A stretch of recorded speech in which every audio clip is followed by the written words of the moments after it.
Good evening, everyone. Good evening. It's me again. This is going to be the last time you'll hear from me.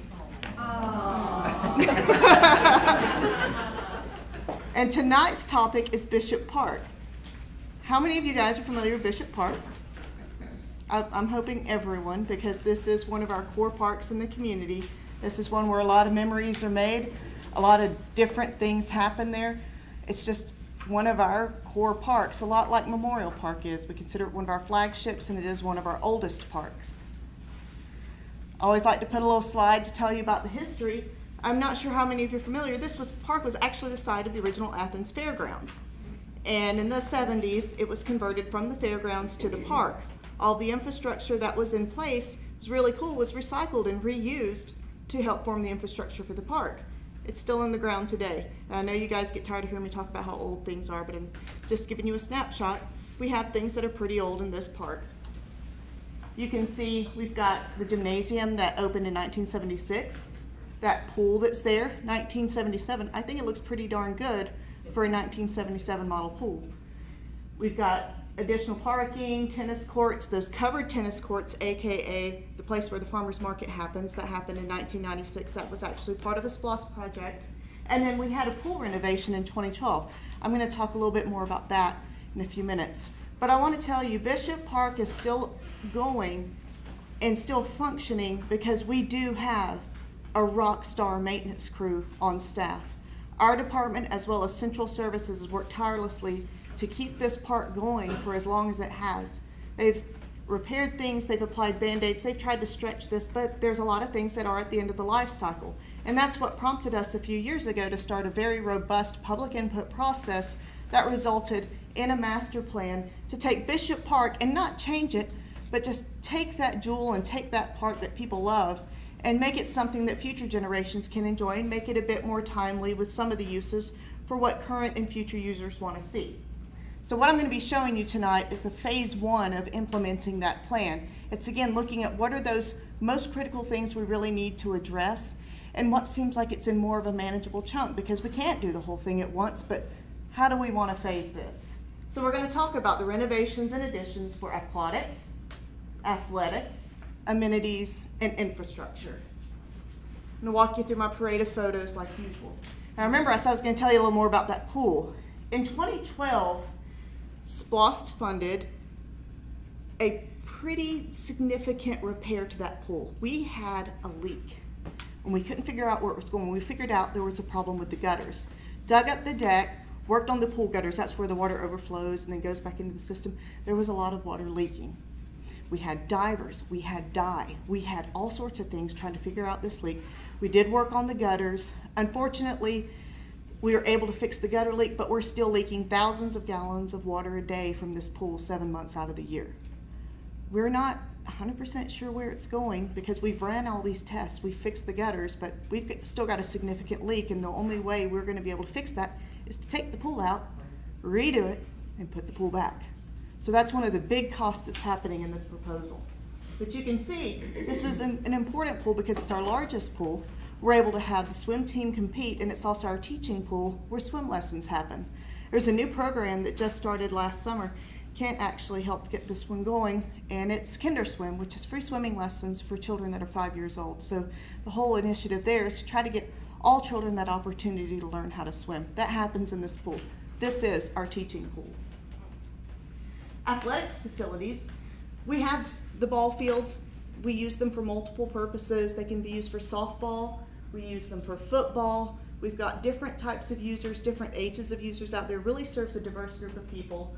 I've got a photo of one of those 1970s model lights, and you can see we've had a few emergency response issues we've had to have where light poles were leaning and we were afraid they might fall. So we need to get into doing some replacements on those lights. That is a photo from the inside of one of our score stands. They're all a bit tatty and really could use some replacement there. Our amenities, our playground is another one that's at the end of its life cycle. It's time to replace, but we would like to, because of the popularity and the more central location of this park, to make one of those larger draws in one of those parks that's available for more people and people for all ages and abilities. And that's something that we can do easily at Bishop, is make small improvements that make the park more accessible for people with disabilities, which was one of the major goals of this plan, was to create a barrier-free park. You can see the crowd of people there, of course, is the farmers market, which is using that covered tennis pavilion about every Saturday. It's still just covered tennis courts. We're not using it for tennis anymore. So we want to look at how can we take that space and turn it into something for more community events like the farmers market. We can do an adaptive reuse type of situation for that building so that we can make it usable for our community. Getting back to that infrastructure, we have issues with parking. Any of you who have driven through the Bishop parking lot know it's kind of confusing. And I still drive the wrong way sometimes and I get looks from people. But it's confusing, it needs some surfacing work, but also when we have a big event going on, there's people parking wherever they can find a spot, so we need to expand that.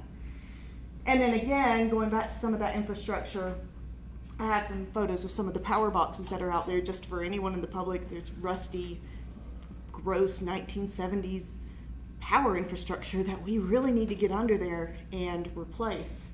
And our pedestrian infrastructure is some of the same way. Even our pedestrian access into the park lacks a lot of true welcoming accessibility. Some of the sidewalks need some work or need better connectivity. All of that is part of this project. So I want to take you through a little bit of that master plan. The areas that are in gray are part of future phases. So if you've got this in color or if you need a larger version, it is available on the website if you go to the accgov.com/park planning. Master plans for all the parks that we have created and updated master plans for are available for you to look through. As you can see, this is the end of the park. Here's Oglethorpe Avenue, here's Sunset Drive. We have Sunset Field that we're looking at putting a walking loop, a fitness walking loop around. We're calling it now an event pavilion, not covered tennis courts, but we're talking about the adaptive reuse. There's really no stormwater management in the park, and there's kind of a ridge line that runs through here. So we've ended up having to create 2 stormwater amenities to treat the 2 areas. Well, the stormwater amenity is located where the current basketball courts are, but that's where it needs to go. So what we're proposing, and I'll get to that in a second, is a new basketball court area. Here's the pool. We're talking about adding a splash pad because that's something very popular, and we heard from the public that they would really like to have that for smaller children.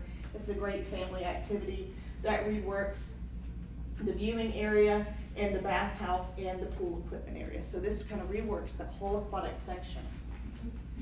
Here's the other stormwater amenity I talked about. We're redoing these fields, keeping them in the same place, but taking and replacing those lights, making better viewing areas, larger playground. We're having a pavilion here with a splash pad. It's proven to be very popular for birthday parties. And then a pavilion with restrooms here close to the playground because everyone knows it's not a lot of fun to have to hike all the way across the park with your kid whenever you've got to take them to the restroom. This is really exciting here because we've had all these popular uses we're spreading around the park. I met with the Hoopers group that plays basketball out there at Bishop Park and just sat and talked with them for a while and asked them, what would you like to see?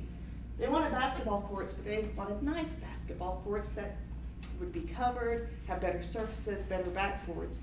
And we talked about putting them over here. We've got adding, because this is where that existing picnic shelter is in this area, so we've expanded the parking and then added these new, really nice basketball courts that I think would be proved to be really popular with those users. And then here at the periphery of the park, we're redoing that. If you've gone down Oglethorpe, if you notice there's that, or not Oglethorpe, Hawthorne, and there's the fence, it's kind of rusty and gross. Looking at doing a nicer streetscape that's safe, has a good fence, and enhances that pedestrian entry component as well as just making that a little bit safer for people as they're walking next to that busy highway. And with that, I'll take questions. Yes? So I have your master, can you go back to your master plan, if you don't mind? Which one, this one? That one's perfect. Okay. So can you identify where the gym is? And I guess, someone was mentioning this project to me and said, thank God that gym's gonna get reworked. I know it's closed now because it flooded out, right? The gym's in the gray. But it's not in the scope of work, right? The gym is not in the scope of work, and that's something that we've got to figure out as part of the master plan. We originally proposed expanding it and keeping gymnastics there. We're gonna have to figure out a little different plan for that building. So that's not part of this phase because we aren't gonna be expanding the footprint. So what the future of that building is still kind of under consideration, and we're gonna have to probably do some further input for that. Yes? Out of the 17 million, how much is the pool roughly? I gotta remember. I'm wanting to say the pool, and we have the splash pad with that because it all runs off the same pump and filtration system. I'm wanting to say that's probably 4 or 5 million.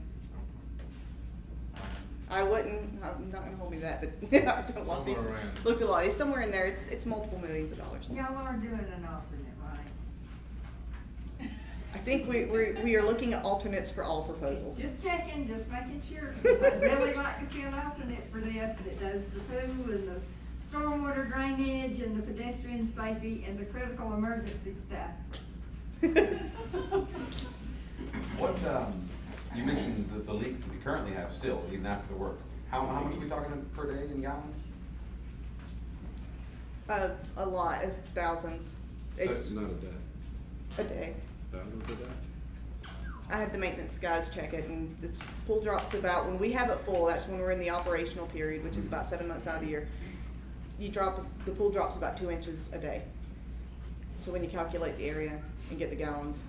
I might add that leak is in the substructure of the pool, so it's nothing we can fix. Right, without tearing the pool out. Gotcha. Right. So like it'll stop bleeding. I mean, well, hopefully just going in and just gutting it out and putting a new one in will stop that. Right, and that's the whole thing is, we've done everything we can with the existing pool to Right. stop the leak, and we've reduced the leak, but it's still there because it's in that substructure. So, you know, we're looking at a significant leak that we need to address. Is that something that is normally quantified in this as far as like the cost offset? We will no longer have that leak in our water system for the park that'll offset the current cost? I would hope that it would offset our Right, water bill. But does the park pay a water bill? I don't. Oh, that's- All of our parks, we pay water bills. You can. Oh, do you? Ask Frank, I believe That's he's the selling point, I would think, like, we're cutting on the bill, I don't see it Yeah. reflected in the proposal right now as far as estimated savings on water We've just bill. recently been able to calculate that Right. total, so we're still working on those numbers. At the time of the proposal, we didn't have an exact Right. estimate of that. You'll include that in the alternate, right? You have Yes, pool, sir. pool splash. At some point, Oh, was it 1.7? Okay. at a I was certain point, way that's over gotta there. be dangerous, because where's all that water going? That's a great question. We have looked outside the pool, and we've looked on the grounds, and we've looked, and there's no wet spots, so That doesn't scare you.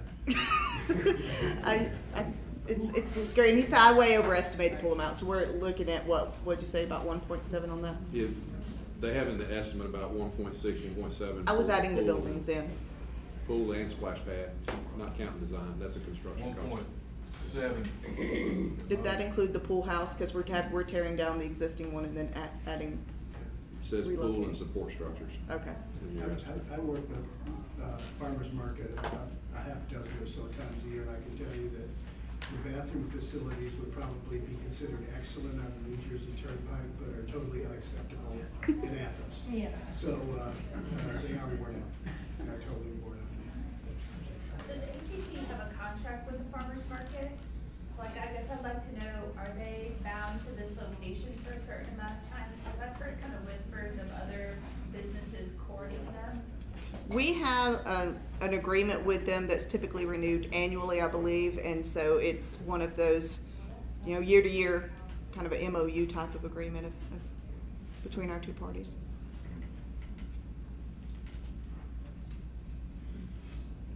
Anything else? All right, thanks, Mel. All right, thank you.